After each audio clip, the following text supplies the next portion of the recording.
Members of Congress, I have the high privilege and distinct honor of presenting to you the President of the United States.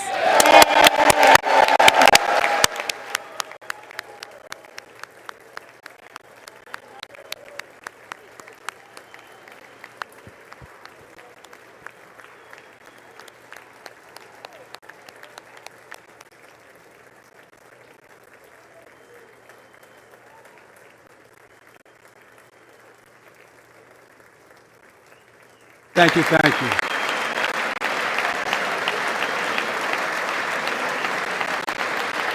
Thank you all very much. Thank you, General. Thank you.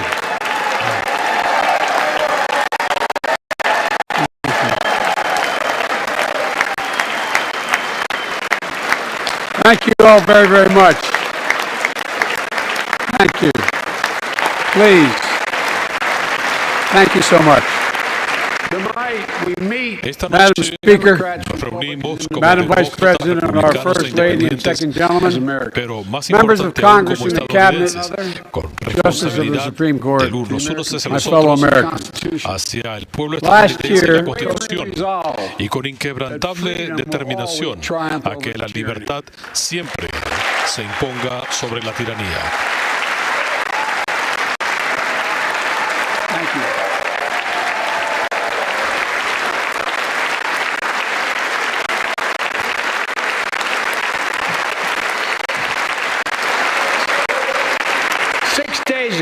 Hace 6 días, Vladimir Putin, el líder de Rusia, trató de estremecer las bases del mundo libre pensando que él podía doblegarlo a sus amenazas, pero se equivocó completamente. Pensó que Ucrania y el mundo cederían. En lugar de eso, encontró una muralla de fortaleza que nunca anticipó ni imaginó. Se enfrentó al pueblo ucraniano.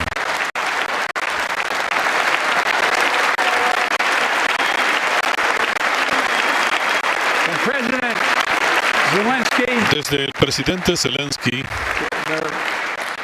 a cada uno de los ucranianos con sus cuerpos, desde estudiantes a jubilados a maestros, todos convertidos en soldados para defender a su patria. Y en esta lucha, el presidente Zelensky dijo en su discurso ante el Parlamento Europeo: la luz se impondrá sobre la oscuridad. La embajadora de Ucrania ante los Estados Unidos está aquí esta noche, sentada con la primera dama. Cada uno de nosotros, levantémonos y enviemos una señal clara para el mundo. Thank you. Gracias.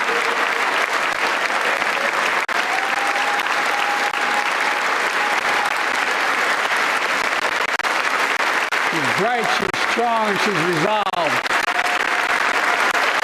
Para demostrar su determinación.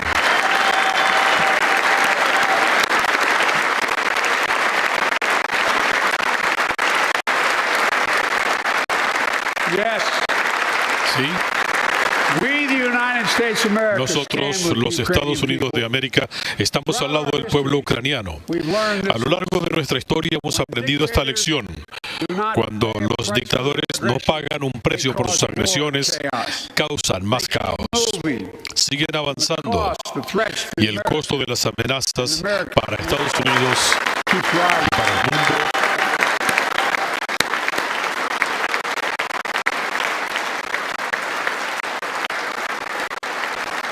Yes. We, the United States of America, stand with the Ukrainian people. Throughout our history, we've learned this lesson. When dictators do not pay a price for their aggression, they cause more chaos. They keep moving, and the cost, the threats to America and America to the world keeps rising.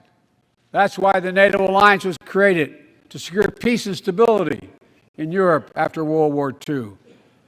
The United States is a member, along with 29 other nations. It matters.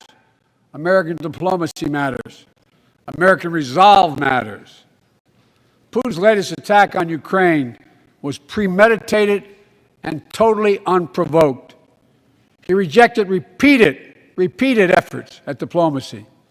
He thought the West and NATO wouldn't respond. He thought he could divide us at home, in this chamber, in this nation. He thought he could divide us in Europe as well.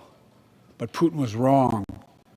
We are ready. We are united, and that's what we did. We stayed united. We prepared extensively and carefully. We spent months building coalitions of other freedom-loving nations in Europe and the Americas, from America to the Asian and African continents, to confront Putin. Like many of you, I spent countless hours unifying our European allies. We shared with the world in advance what we knew Putin was planning and precisely how we would try to falsify and justify his aggression. We countered Russia's lies with the truth. And now that he's acted, the free world is holding him accountable, along with 27 members of the European Union, including France, Germany, Italy, as well as countries like the United Kingdom, Canada, Japan, Korea, Australia, New Zealand, and many others, even Switzerland, are inflicting pain on Russia and supporting the people of Ukraine. Putin is now isolated from the world more than he has ever been. Together,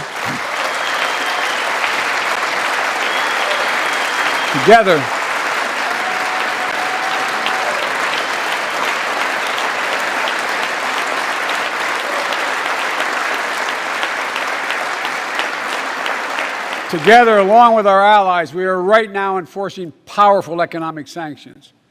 We're cutting off Russia's largest banks in the international financial system, preventing Russia's central bank from defending the Russian ruble, making Putin's $630 billion war fund worthless. We're choking Russia's access to technology that will sap its economic strength and weaken its military for years to come. Tonight, I say to the Russian oligarchs and the corrupt leaders who built billions of dollars off this violent regime, no more. The United States, I mean it. El rublo ha perdido casi el 30% de su valor. La bolsa de valores de Rusia ha perdido casi 40% de su valor y las transacciones siguen suspendidas. La economía de Rusia está en reversa y toda la responsabilidad recae en Putin. Junto con nuestros aliados le estamos dando asistencia a Ucrania. Asistencia militar, asistencia económica y asistencia humanitaria. Estamos asignando más de $1.000 millones en asistencia directa a Ucrania y seguiremos haciéndolo mientras ellos están defendiendo su país para ayudar a aliviar su sufrimiento.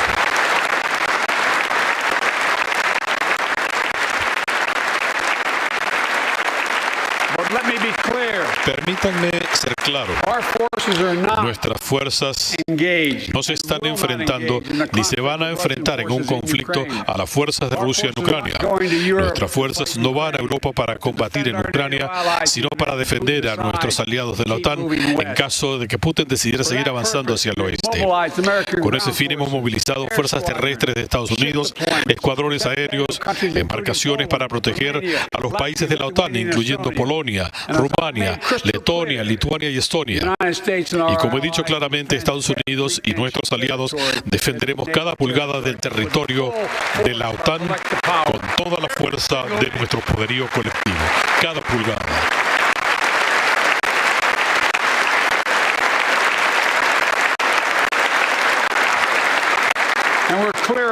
Y seguimos muy claros. Los ucranianos están combatiendo con valentía pura, pero en los próximos días, semanas y meses va a ser difícil para ellos. Putin ha desatado violencia y caos, pero si puede tener ganancias en el campo de batalla, va a seguir pagando un alto precio en el largo plazo. Y el orgulloso pueblo de Ucrania está listo para luchar.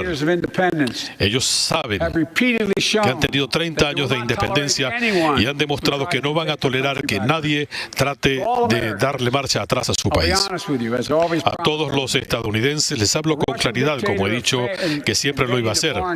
Un dictador ruso invadió a un país extranjero y esto tiene costos alrededor del mundo. Estoy tomando medidas enérgicas para asegurar que estas sanciones se dirijan a la economía de Rusia y voy a usar todas las herramientas a nuestra disposición para proteger a los negocios y consumidores de Estados Unidos. Esta noche puedo anunciar que Estados Unidos está trabajando con otros 30 países para liberar 60 millones de barriles de petróleo de reservas en el mundo entero. Vamos a descargar 30 millones de barriles de nuestras propias reservas y estamos listos para hacer más si es necesario junto con nuestros aliados. Esto va a ayudar a aliviar el precio del combustible aquí en el país, pero sé que lo que está ocurriendo puede alarmar a los estadounidenses. Pero quiero que sepan que vamos a estar bien. Estaremos bien. Cuando se escriba la historia de esta era, la guerra de Putin en Ucrania dejará a Rusia debilitada y al resto del mundo mucho más fuerte.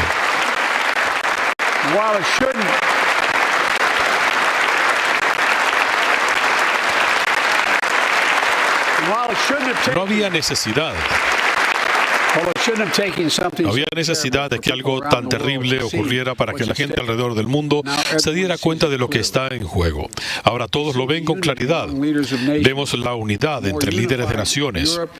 Una Europa más unificada, un Occidente más unificado. Vemos unidad entre los pueblos que se reúnen en ciudades y en grupos alrededor del mundo y hasta en Rusia para demostrar su apoyo al pueblo de Ucrania. En la lucha entre la democracia y la autocracia, las democracias están a la altura de las circunstancias y el mundo está optando por la paz y la seguridad. La verdadera prueba es esta.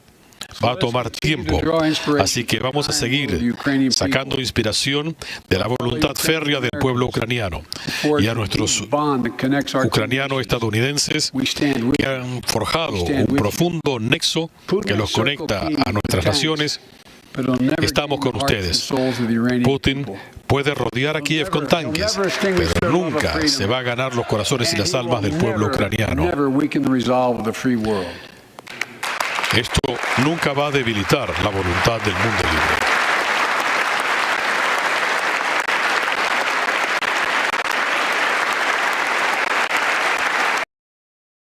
This flashlight can burn through anything. Cardboard, plastic, metal, It's going to take you time. name it. So let's continue to draw inspiration from the iron will of the Ukrainian people. To our fellow Ukrainian Americans who forged the deep bond that connects our two nations, we stand with you. We stand with you. Putin may circle Kyiv with tanks, but he'll never gain the hearts and souls of the Iranian people. He'll never extinguish their love of freedom, and he will never weaken the resolve of the free world.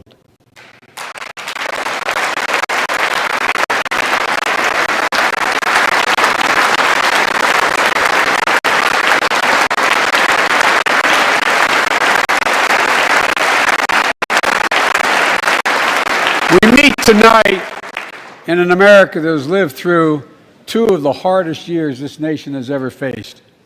The pandemic has been punishing, and so many families are living paycheck to paycheck, struggling to keep up with the rising cost of food, gas, housing, and so much more.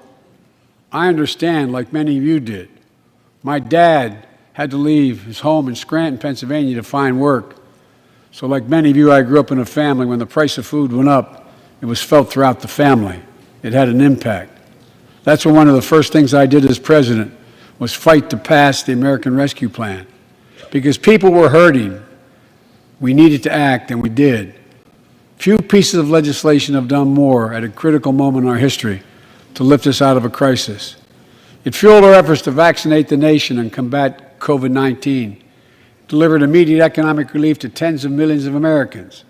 It helped put food on the table, Remember those long lines of cars waiting for hours just to get a box of food put in their trunk? It cut the cost of health care insurance. And as my dad used to say, it gave the people just a little bit of breathing room. Unlike the $2 trillion tax cut passed in the previous administration that benefited the top 1% of Americans, the American Rescue Plan helped working people and left no one behind. Folks,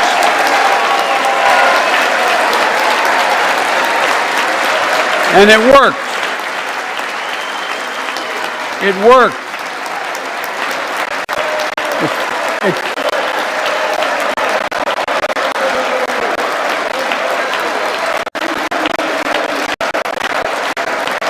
It worked. We created jobs, lots of jobs. In fact, our economy created over 6.5 million new jobs just last year.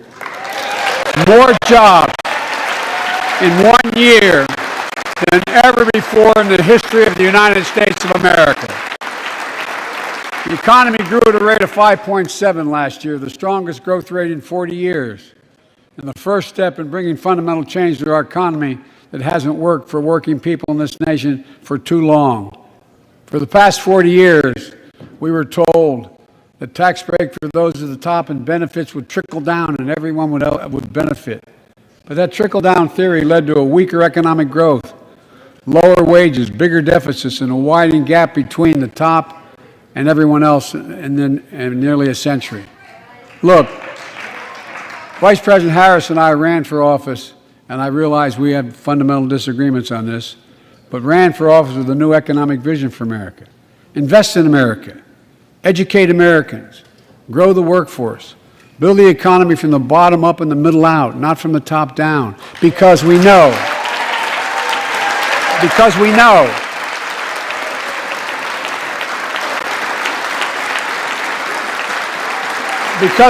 when the middle class grows, the poor have a way up and the wealthy do very well.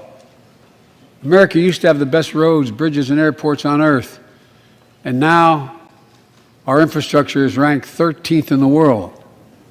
We won't be able to compete for the jobs of the 21st century if we don't fix it. That's why it was so important to pass the bipartisan infrastructure law. And I thank my Republican friends who joined to invest and rebuild America, the single biggest investment in history. It was a bipartisan effort, and I want to thank the members of both parties who worked to make it happen. We're done talking about infrastructure weeks. We're now talking about an infrastructure decade. And look, it's going to transform America, to put us on a path to win the economic competition of the 21st century that we face with the rest of the world, particularly China. I've told Xi Jinping it's never been a good bet to bet against the American people. We'll create good jobs for millions of Americans, modernizing roads, airports, ports, waterways, all across America. And we'll do it to withstand the devastating effects of climate change and promote environmental justice. We'll build a national network of 500,000 electric vehicle charging stations. Begin to replace the poisonous lead pipes so every child, every American has clean water to drink at home and at school. We're going to provide affordable, high-speed internet for every American, rural, suburban, urban, and tribal communities. 4,000 projects have already been announced. Many of you have announced them in your districts.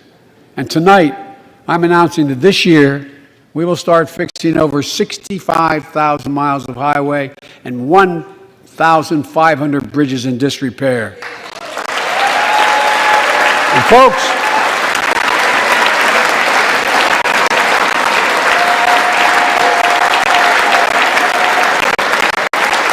when we use taxpayers' dollars to rebuild America, we're going to do it by buying America. Buy American products, support American jobs, the federal government spends about $600 billion a year to keep this country safe and secure. There's been a law in the books for almost a century to make sure taxpayers' dollars support American jobs and businesses. Every administration, Democrat or Republican, says they'll do it, but we're actually doing it. We'll buy America to make sure everything from the deck of an aircraft carrier to the steel on highway guardrails is made in America from beginning to end. All of it. All of it.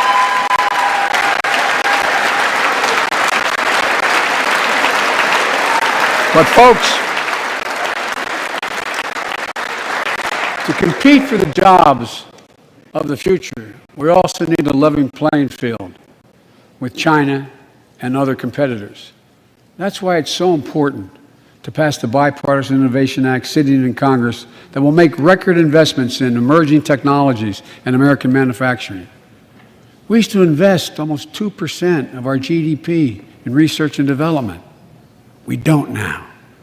China is. Let me give you one example why it's so important to pass. If you travel 20 miles east of Columbus, Ohio, you'll find 1,000 empty acres of land. It won't look like much, but if you stop and look closely, you'll see a field of dreams, the ground on which America's future will be built. That's where Intel, the American company that helped build Silicon Valley, is going to build a $20 billion semiconductor megasite, up to 8 state-of-the-art factories in one place, 10,000 new jobs. And in those factories, the average job about $135,000 a year. Some of the most sophisticated manufacturing in the world to make computer chips the size of a fingertip, that power the world in everyday lives. From smartphones, technology, the internet, technology is yet to be invented. But that's just the beginning. Intel CEO Pat Gelsinger, who is here tonight, I don't know where Pat is. Pat, there you go, Pat, stand up.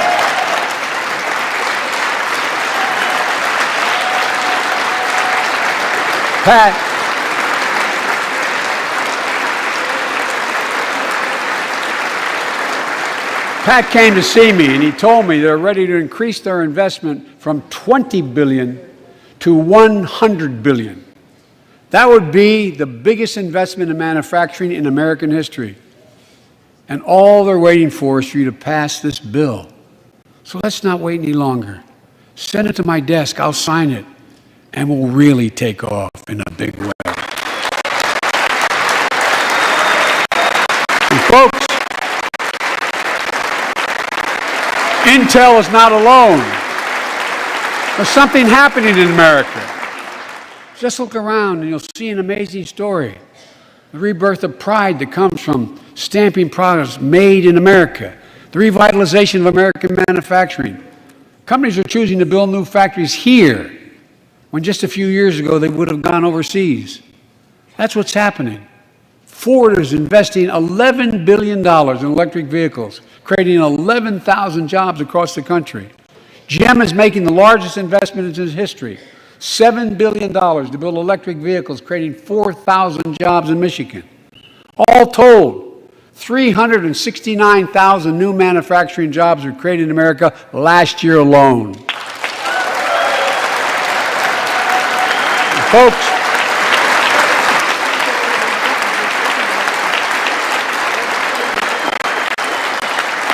powered by people I've met like JoJo Burgess from generations of union steelworkers in Pittsburgh, who's here tonight. Where are you, JoJo? There you go. Thanks, buddy. As Ohio Senator Sherrod Brown says,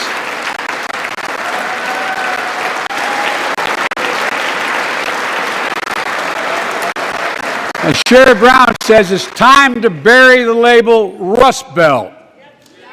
It's time to see what used to be called the Rust Belt become the home of a significant resurgence of manufacturing. And with all the bright spots in our economy, record job growth, higher wages, too many families are struggling to keep up with their bills. inflation is robbing them of gains they thought otherwise they would be able to feel. I get it. That's why my top priority is getting prices under control. Look, our economy roared back faster than almost anyone predicted, but the pandemic meant that businesses had a hard time hiring enough people because of the pandemic to keep up production in their factories. So you didn't have people making those beams that went into buildings because they were out. The factory was closed. The panic also disrupted the global supply chain. Factories close. When that happens, it takes longer to make goods and get them to the warehouses, to the stores, and prices go up. Look at cars last year. 1/3 of all the inflation was because of automobile sales. There weren't enough semiconductors to make all the cars that people wanted to buy. And guess what? Prices of automobiles went way up, especially used vehicles as well. And so we have a choice. One way to fight inflation is to drive down wages and make Americans poorer. I think I have a better idea to fight inflation. Lower your costs, not your wages. Folks,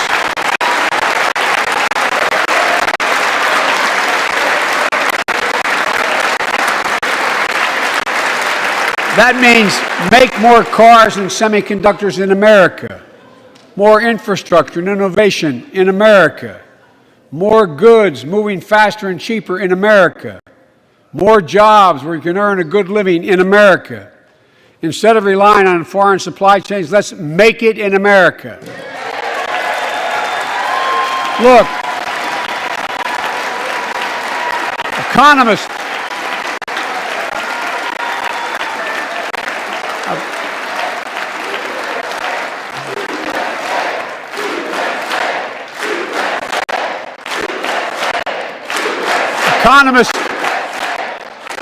call this increasing the productive capacity of our economy. I call it building a better America. My plan to fight inflation will lower your costs and lower the deficit. 17 Nobel laureates in economics said my plan will ease long-term inflationary pressures. Top business leaders, and I believe most Americans support the plan. And here's the plan. First, cut the cost of prescription drugs. We pay more for the same drug produced by the same company in America than any other country in the world. Just look at insulin. 1 in 10 Americans has diabetes. In Virginia, I met a 13-year-old boy, the handsome young man standing up there, Joshua Davis. He and his dad both have type 1 diabetes, which means they need insulin every single day. Insulin costs about $10 a vial to make. That's what it costs the pharmaceutical company. But drug companies charge families like Joshua and his dad up to 30 times that amount. I spoke with Joshua's mom. Imagine what it's like to look at your child who needs insulin to stay healthy and have no idea how in God's name you're going to be able to pay for it. What it does to your family, but what it does to your dignity, your ability to look your child in the eye, to be the parent you expect yourself to be. I really mean to think about that. That's what I think about. You know, yesterday, Joshua's here tonight, but yesterday was his birthday. Happy birthday, buddy, by the way. For Joshua and 200,000 other young people with type 1 diabetes, let's cap the cost of insulin at $35 a month so everyone can afford it. And drug companies will do very, very well, their profit margin.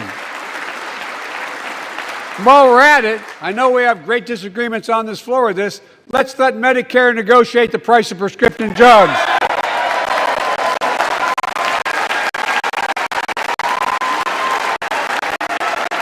They already set the price for VA drugs.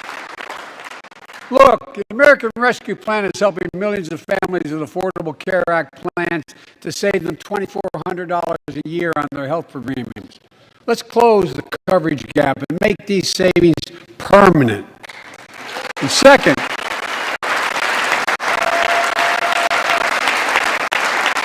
let's cut energy costs for families, an average of $500 a year by combating climate change. Let's provide an investment tax credits to weatherize your home and your business, to be energy efficient and get a tax credit for it. Double America's clean energy production in solar, wind, and so much more. Lower the price of electric vehicles, saving another $80 a month that you're not going to have to pay at the pump. Folks,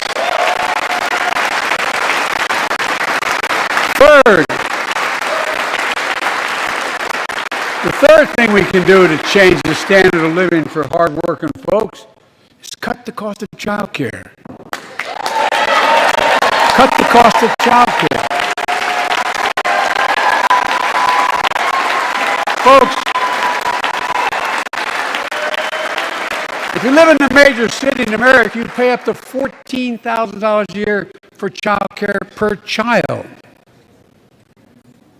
I was a single dad for 5 years, raising 2 kids. I had a lot of help, though. I had a mom, a dad, a brother, and a sister that really helped. But middle class and working folks shouldn't have to pay more than 7% of their income to care for the young children. My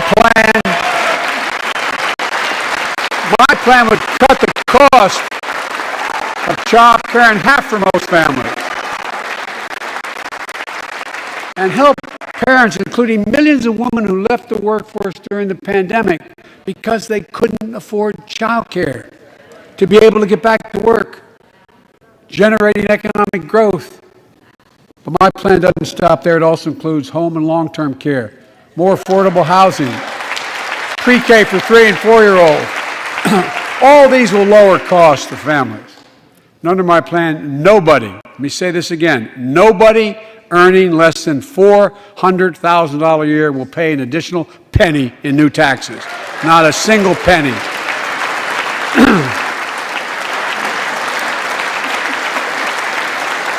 I may be wrong, but my guess is if we took a secret ballot in this floor, that we'd all agree that the present tax system ain't fair. We have to fix it. I'm not looking to punish anybody, but let's make corporations and wealthy Americans start paying their fair share. Look, last year,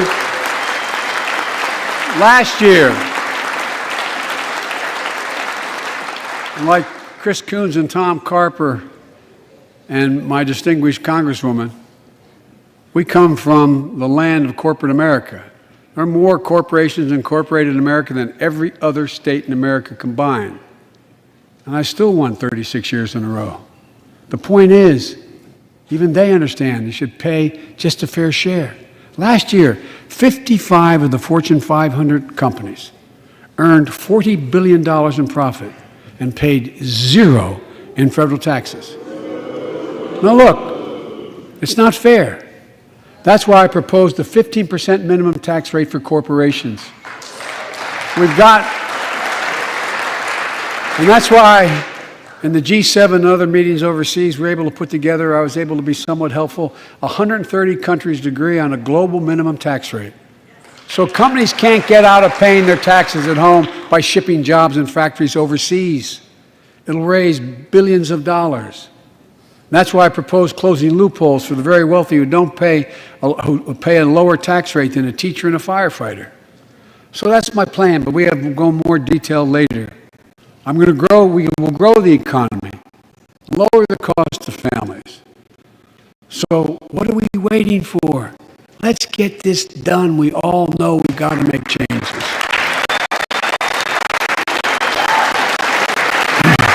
Folks,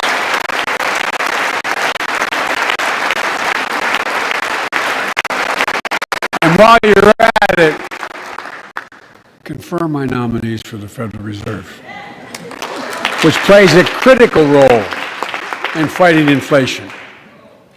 My plan will not only lower costs and give families a fair shot, It will lower the deficit.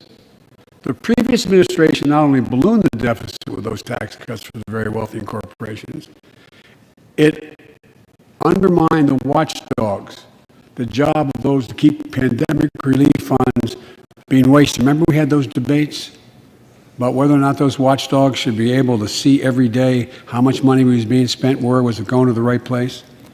In my administration, the watchdogs are back.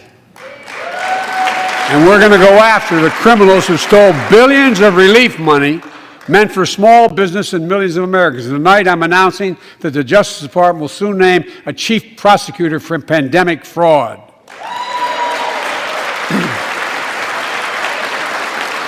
And look,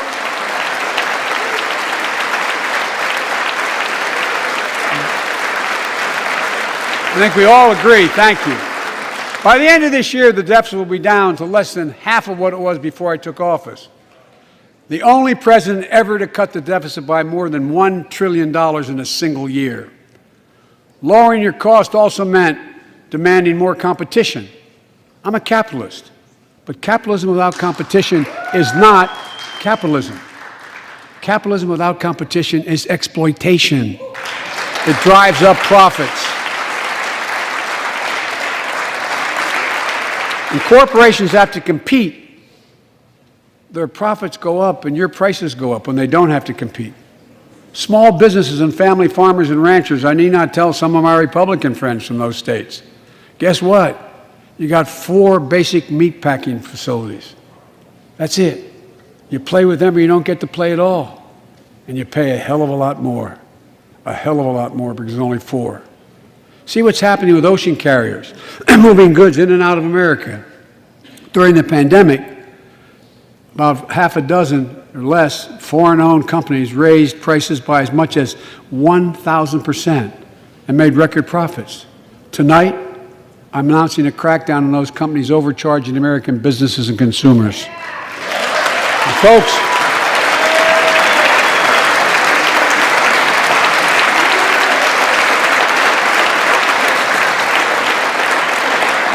and as Wall Street firms take over more nursing homes, quality in those homes has gone down and costs have gone up. That ends on my watch. Medicare is going to set higher standards for nursing homes and make sure your loved ones get the care they deserve and that they inspect and they will look at closely. We're also going to cut costs to keep the economy going strong and giving workers a fair shot, provide more training and apprenticeships, hire them based on skills, not just their degrees. Let's pass the Paycheck Fairness Act and paid leave. Raise the minimum wage to $15 an hour and extend the child tax credit so no one has to raise a family in poverty. Let's increase Pell Grants, increase our historic support for HBCUs, and invest in what Jill, our First Lady who teaches full-time, calls America's best-kept secret, community colleges. Look, let's pass the PRO Act. When a majority of workers want to form a union, they shouldn't be able to be stopped. When we invest in our workers and we build an economy from the bottom up and the middle out together, we can do something we haven't done in a long time, build a better America. For more than 2 years, COVID has impacted every decision in our lives and the life of this nation. And I know you're tired, frustrated, and exhausted. That doesn't even count the close to 1 million people who sit at a dining room table or a kitchen table and look at an empty chair because they lost somebody. But I also know this, because of the progress we've made, because of your resilience and the tools that we have been provided by this Congress, tonight I can say we're moving forward safely back to more normal routines. We've reached a new moment in the fight against COVID-19, where severe cases are down to a level not seen since July of last year. Just a few days ago, the Center for Disease Control and Prevention issued a new mask guidelines. Under the new guidelines, most Americans and most of the country can now go mask-free. And based on projections, More of the country will reach that point across the next couple of weeks. And thanks to the progress we've made in the past year, COVID-19 no longer need control our lives. I know some are talking about living with COVID-19, but tonight I say that we never will just accept living with COVID-19. We'll continue to combat the virus as we do other diseases. And because this virus mutates and spreads, we have to stay on guard. And here are 4 common sense steps as we move forward safely, in my view. First, stay protected with vaccines and treatments. We know how incredibly effective vaccines are. If you're vaccinated and boosted, you have the highest degree of protection. And we'll never give up on vaccinating more Americans. Now, I know parents with kids under 5 are eager to see their vaccines authorized for their children. Scientists are working hard to get that done. We'll be ready with plenty of vaccines if and when they do. We're all ready. We are also ready with antiviral treatments. If you get COVID-19, the Pfizer pill reduces your chances of ending up in the hospital by 90%. I've ordered more pills than anyone in the world has. Pfizer is working overtime to get us 1 million pills this month and more than double that next month. And now we're launching the Test to Treat initiative. So people can get tested at a pharmacy, and if they prove positive, receive the antiviral pills on the spot at no cost. And folks, if you're immunocompromised or have some other vulnerability, we have treatments and free high-quality masks. We're leaving no one behind or ignoring anyone's needs as we move forward. On testing, we've made hundreds of millions of tests available, and you can order them for free to your doorstep. And we've already ordered free tests. If you already ordered free tests tonight, I'm announcing you can order another group of tests. Go to covidtest.gov starting next week, and you can get more tests. Second, we must prepare for new variants. Over the past, we've gotten much better at detecting new variants. If necessary, we'll be able to develop new vaccines within 100 days instead of maybe months or years. And if Congress provides the funds we need, we'll have new stockpiles of tests, masks, pills ready if needed. I can't promise a new variant won't come, but I can promise you we'll do everything within our power to be ready if it does. Third,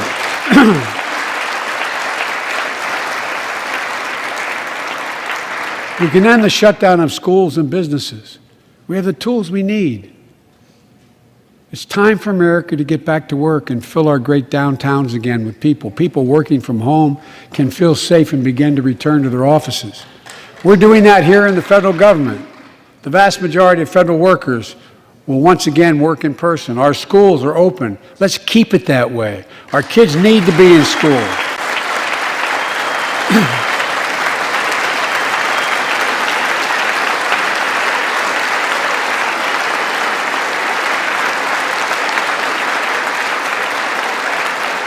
With 75% of adult Americans fully vaccinated and hospitalizations down by 77%, most Americans can remove their masks and stay in the classroom and move forward safely. We achieved this because we provided free vaccines, treatments, tests, and masks. Of course, continuing this costs money, so I'll not surprise you. I'll be back to see you all. And I'm going to soon send a request to Congress. The vast majority of Americans have used these tools and may want again. We may need them again. So I expect Congress, and I hope you'll pass that quickly. Fourth, we'll continue vaccinating the world. We've sent 475 million vaccine doses to 112 countries, more than any nation on earth. We won't stop because you can't build a wall high enough to keep out a vaccine. The vaccine can stop the spread of these diseases. You know, we've lost so much in COVID-19. Time with one another. The worst of all, the loss of life. Let's use this moment to reset. So stop looking at COVID as a partisan dividing line. See it for what it is. a god-awful disease. Let's stop seeing each other as enemies and start seeing each other for who we are, fellow Americans. Look,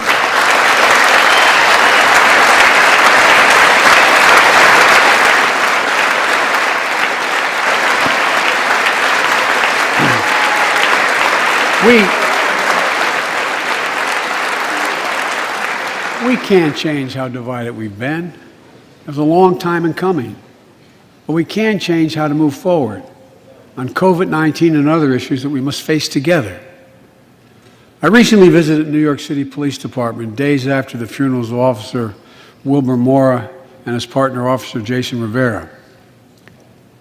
They were responding to a 9/11 call when a man shot and killed them with a stolen gun. Officer Mora was 27 years old. Officer Rivera was 22 years old. Both Dominican Americans who grew up in the same streets that they later chose to patrol as police officers. I spoke with their families, and I told them that we were forever in debt for their sacrifices and will carry on their mission to restore the trust and safety of every community deserves.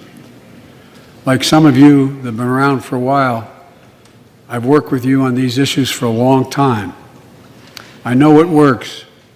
Investigating crime prevention and community policing, cops who walk the beat, who know the neighborhood, and who can restore trust and safety.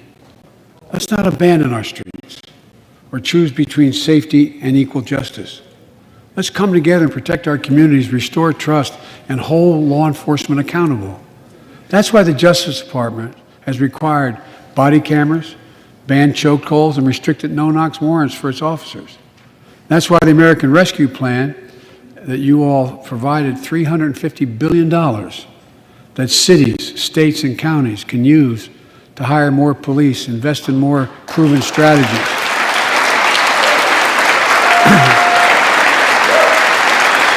Proven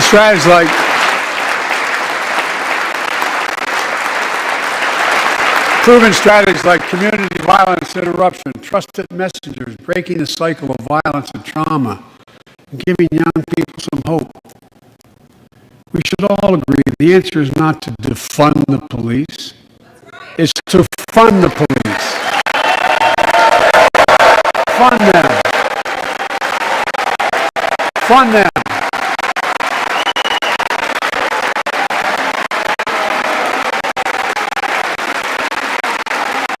Fund them with resources and training. Resources and training they need to protect our communities. I ask Democrats and Republicans alike to pass my budget and keep our neighborhoods safe. And we'll do everything in my power to crack down on gun trafficking of ghost guns that you can buy online, assemble at home, no serial numbers, can't be traced. I ask Congress to pass proven measures to reduce gun violence. Pass universal background checks. Why should anyone on the terrorist list, constitutional scholar, retiring Justice of the United States Supreme Court, Justice Breyer, thank you for your service. Thank you, thank you, thank you. I mean it. Get up, stand, let them see you. Thank you.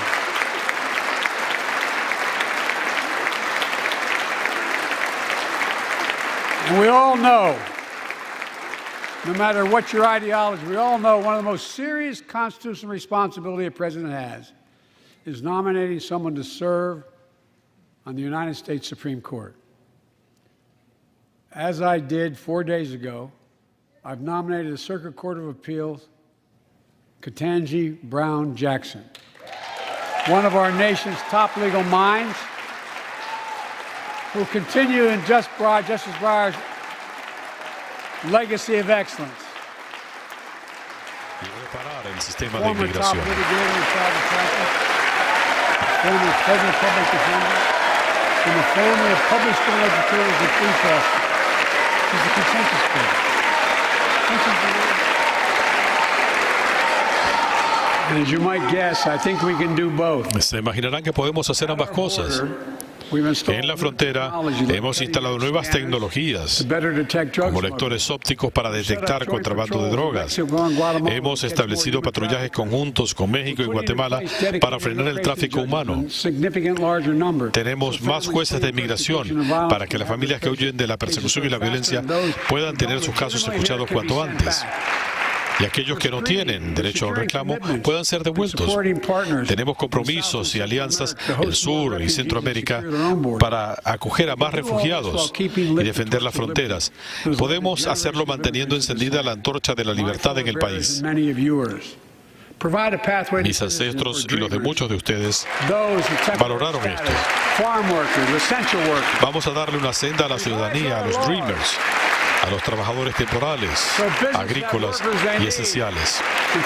Revisemos las leyes para que las familias no tengan que esperar por décadas para unificarse. No solamente es lo correcto, tiene sentido económico. Por eso, la reforma económica es apoyada por líderes religiosos y hasta por la Cámara de Comercio de los Estados Unidos. Vamos a hacerlo de una vez por todas.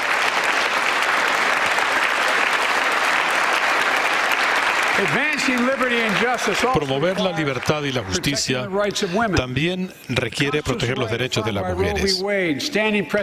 Los derechos consagrados en Roe vs. Wade están bajo ataque como nunca antes. Queremos avanzar, no retroceder, y debemos proteger el acceso al cuidado médico, proteger el derecho de las mujeres a elegir y brindar cuidado maternal. Vamos a que se apruebe la ley de igualdad para evitar el asalto contra los estadounidenses transgéneros y sus familias. No está bien.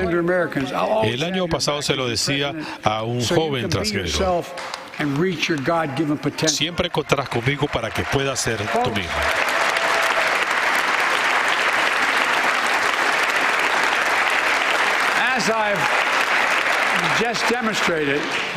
Como he demostrado, no siempre estamos de acuerdo en todo, pero estamos de acuerdo en más cosas de las que reconocemos. Yo he promulgado 80 leyes bipartidistas el año pasado para evitar el cierre del gobierno, para proteger a los asiáticos estadounidenses de los crímenes de odio, para reformar la justicia militar, y pronto vamos a reforzar la ley de protección contra la violencia hacia las mujeres. Es importante y debemos demostrar que la nación se puede unir para estos temas tan importantes. Así que estoy ofreciendo una agenda de unidad para el país. 4 cosas que podemos hacer. Primero, derrotar la epidemia de los opioides.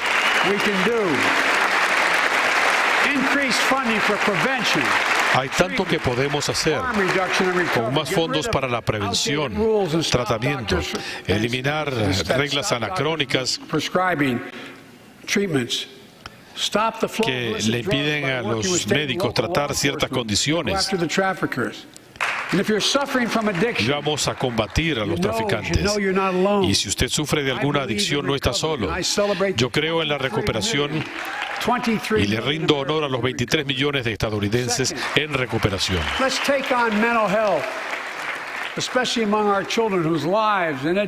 Segundo, la salud mental, especialmente de los chicos. El plan de rescate para Estados Unidos le asigna fondos a las escuelas para ayudar a los estudiantes a compensar el tiempo perdido. Insto a todos los padres a hacer esto en sus escuelas. Todos podemos participar. Inscríbanse.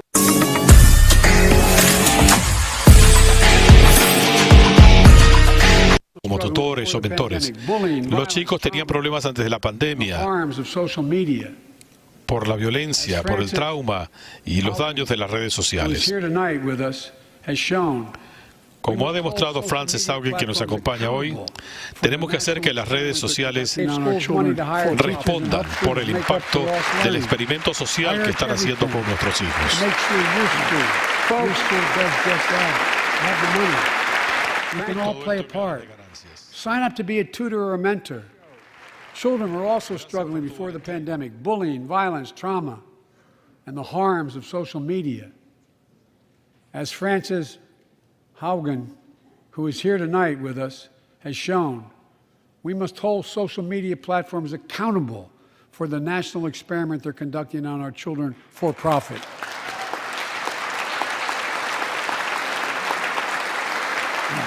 Folks, thank you. Thank you for the courage you showed.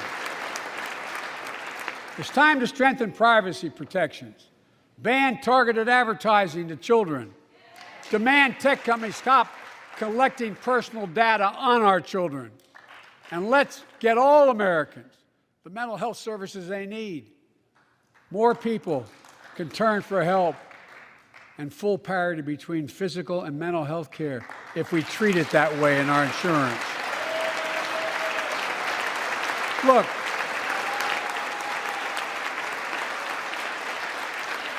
the third piece of that agenda is support our veterans. Veterans are the backbone and the spine of this country. They're the best of us. I've always believed that we have a sacred obligation to equip those we send to war and care for those in their family when they come home. My administration is providing assistance in job training, housing, and now helping lower-income veterans get VA care debt-free. And our troops in Iraq and Afghanistan have faced many dangers, one being stationed at bases breathing in toxic smoke from burn pits. Many of you have been there. I've been in and out of Iraq and Afghanistan over 40 times. These burn pits that incinerate waste, the waste of war, medical and hazardous material, jet fuel, and so much more. And they come home, many of the world's fittest and best trained warriors in the world. Never the same. Headaches, numbness, dizziness. A cancer that would put them in a flag-draped coffin. I know. One of those soldiers was my son, Major Bo Biden. I don't know for sure if the burn pit that he lived near, that his hooch was near in Iraq and earlier than that in Kosovo, is the cause of his brain cancer, the disease of so many other troops. But I am committed to find out everything we can, committed to military families like Danielle Robinson from Ohio, the widow of Sergeant First Class Heath Robinson. He was born a soldier, Army National Guard, combat medic in Kosovo and Iraq, stationed near Baghdad, just yards from burn pits the size of football fields. Danielle is here with us tonight. They love going to Ohio State football games.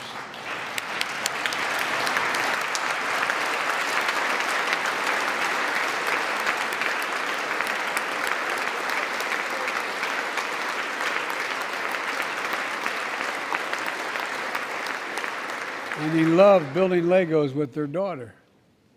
But cancer from prolonged exposure to burn pits ravaged Heath's lungs and body. Danielle says Heath was a fighter to the very end. He didn't know how to stop fighting, and neither did she.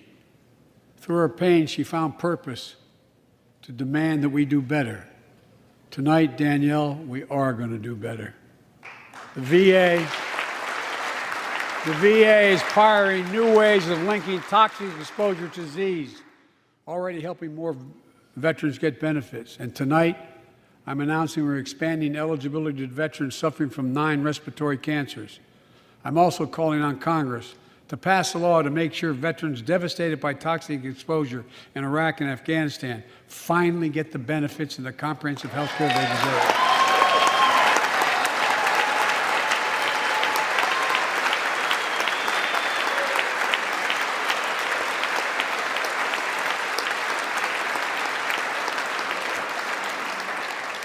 And fourth and last, let's end cancer as we know it. This is personal.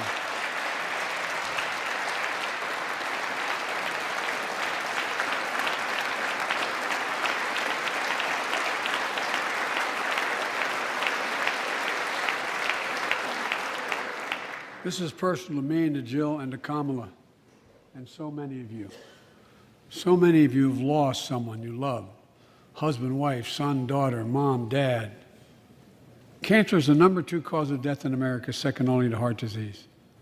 Last month, I announced the plan to supercharge the cancer moonshot that President Obama asked me to lead 6 years ago. Our goal is to cut cancer death rates by at least 50% over the next 25 years, and I think we can do better than that. Turn cancers from death sentences into treatable diseases. More support for patients and their families. To get there, I call on Congress to fund what I called ARPA-H, Advanced Research Projects Agency for Health, patterned after DARPA in the Defense Department, projects that led in DARPA to the internet, GPS, and so much more to make our forces more safer and be able to wage war with more clarity. ARPA will have a singular purpose: to drive breakthroughs in cancer, Alzheimer's and diabetes, and more. A unity agenda for the nation. We can do these things. It's within our power, and I don't see a partisan edge to any one of those 4 things. My fellow Americans, tonight, we've gathered in this sacred space, the citadel of democracy, in this Capitol. Generation after generation of Americans have debated great questions amid great strife and have done great things. We fought for freedom, expanded liberty, debated totalitarianism and terror. We built the strongest, freest, and most prosperous nation the world has ever known. Now is the hour, our moment of responsibility, our test of resolve and conscience, of history itself. It is in this moment that our character of this generation is formed. Our purpose is found. Our future is forged. Well, I know this nation. We'll meet the test, protect freedom and liberty, expand fairness and opportunity, and we will save democracy. As hard as those times have been, I'm more optimistic about America today than I've been my whole life, because I see the future that's within our grasp, because I know there's simply nothing beyond our capacity. We're the only nation on earth that has always turned every crisis we've faced into an opportunity. The only nation that can be defined by a single word: possibilities. So on this night, on our 245th year as a nation, I've come to report on the state of the nation, the State of the Union. And my report is this: the State of the Union is strong because you, the American people, are strong. We are stronger today. We are stronger today than we were a year ago. And we'll be stronger a year from now than we are today. This is our moment to meet and overcome the challenges of our time. And we will, as one people, one America, the United States of America. God bless you all, and may God protect our troops. Thank you. Go get him.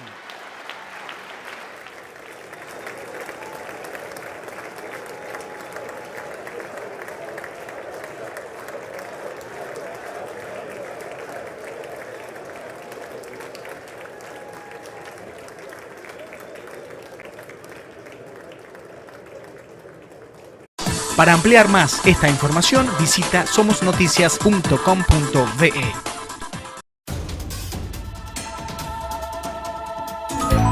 Somosnoticias.com.be.